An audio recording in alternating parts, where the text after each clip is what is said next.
All right, good morning, or good afternoon, or good evening.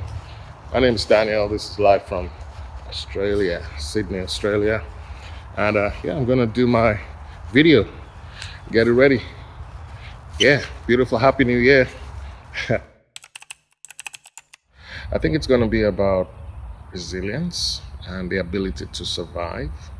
Um, I was born into a very rich family, but my dad died when I was about 7. This was back in Nigeria, and things went really rough. But mom had a job; she was a nurse. She had to work overtime, and were able to survive. But she left England when I was 15, so I started staying alone. I stayed with a couple of people, but it just didn't work out. When you're not their kid, um, naturally favor their kid. So yeah, I started staying alone when I was 15, and yeah, hit the streets, learned a lot from the streets, and learned to be strong. But one thing I didn't lose was my passion for the arts. I love theater, I love performance, um, I love being on stage, I love music, I love drumming.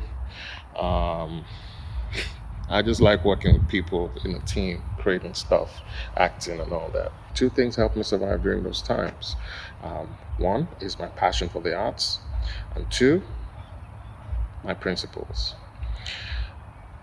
I always want to be the best in what I do, and I always want to be the best version of myself. The decision that changed my life was when I knew I had to listen to other people. I had to view life, differently, not just subjectively, but objectively. And I had to just understand different viewpoints, apart from mine, of course. Learning that, well, it's not all about how you see it. Check out how other people see it as well, especially when you're creative. You don't want to say, this is it, I'm not going to change it, because you're going to have criticisms. And you think you know it all, but listen to the elders, people before you, listen to your seniors, stuff like that. Don't just think you've got all the experience, you're a genius. So that was the decision that changed my life. There are other viewpoints apart from mine. 5 years I was in Western Australia as a radio station manager, um, in a place that was really remote, had 2 gas stations, had 2 schools, had a few little shops, few 1,700 people, um, not a high population, um, but yeah, I was the manager for 5 years, and um, somehow I found the strength to just keep going. First thing I did was build a music recording studio, and then got locals to come in to record. Started changing all the equipment in the radio, upgraded every single thing: screw, bolts, computers, transmitters, antenna, everything fixed. Started applying for grants, got grants to buy heaps of equipment for sound, for film, for PA systems, speakers, DJ systems. Performed, volunteered for 5 years on the radio. I did a show on radio for 5 years, which was great.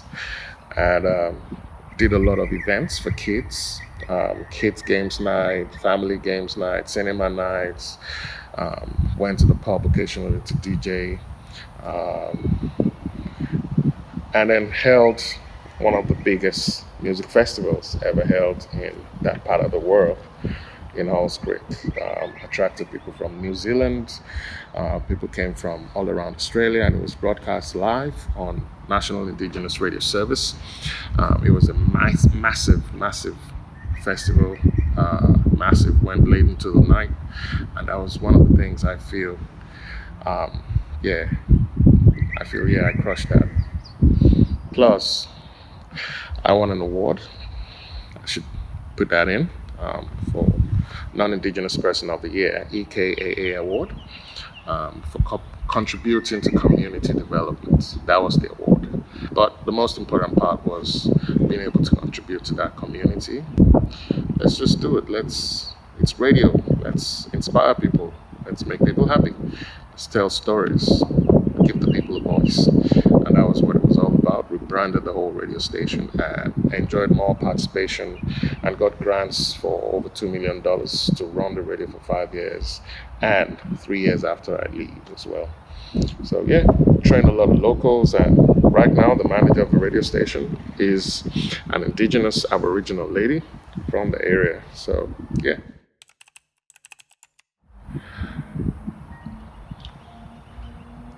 Mm.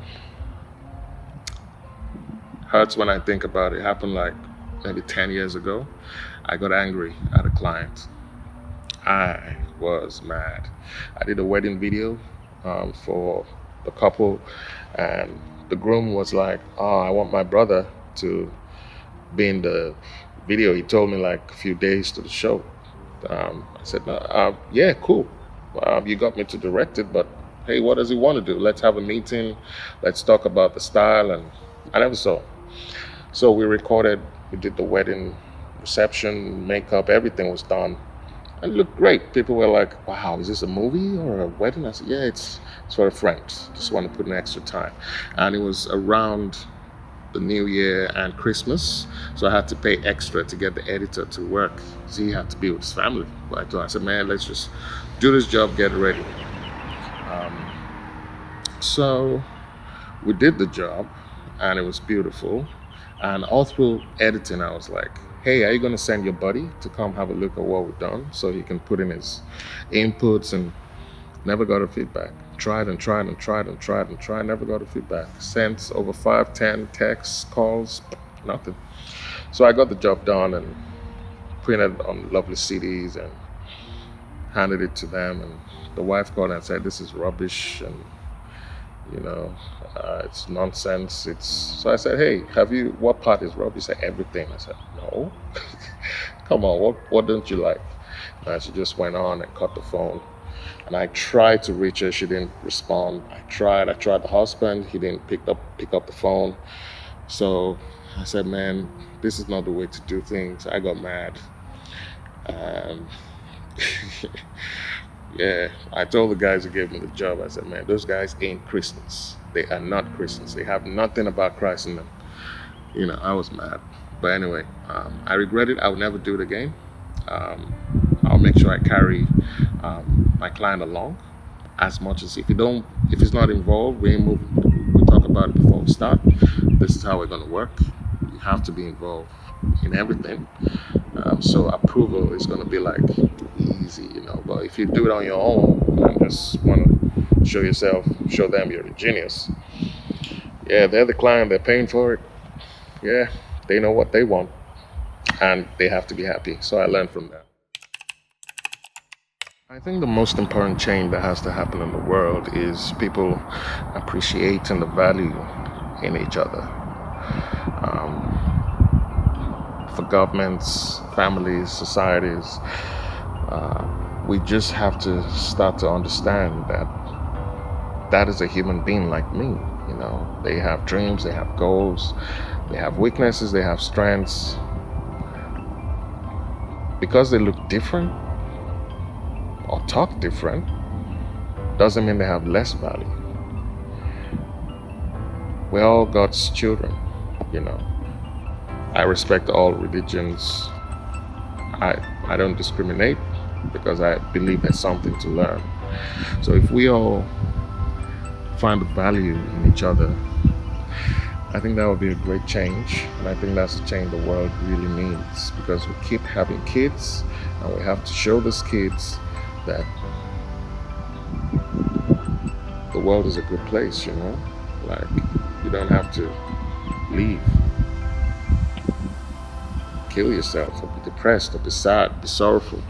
The world is a beautiful place, and it's all up to us to show it, to build that legacy, to make the kids know, to make the future know that we value ourselves. Government should value the people, listen to the people.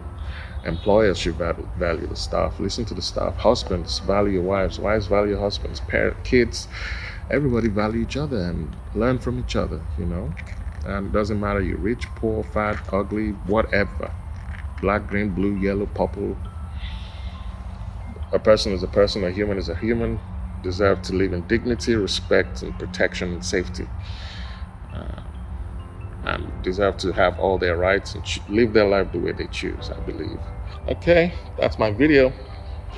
Hope it makes some sense. Happy New Year again, and I really look forward to working with Goldcasts. I just want to work with people who inspire others and make the world look like a better place, feel like a better place, and be a better place. I like that. I enjoy that. I've always been doing teaching videos, inspiring videos, and all my drama performances have always been on positive self development, achieve your full potential kind of thing. Look forward to hearing from you, and I'll share a couple of links and a little profile I have myself online, a little website I did. You can have a look and see some things I've done. I have a YouTube channel as well, and yeah, you can have a look and see my art, and yeah, see the little things I've done. All right, thanks. Happy New Year. Have fun. Bye.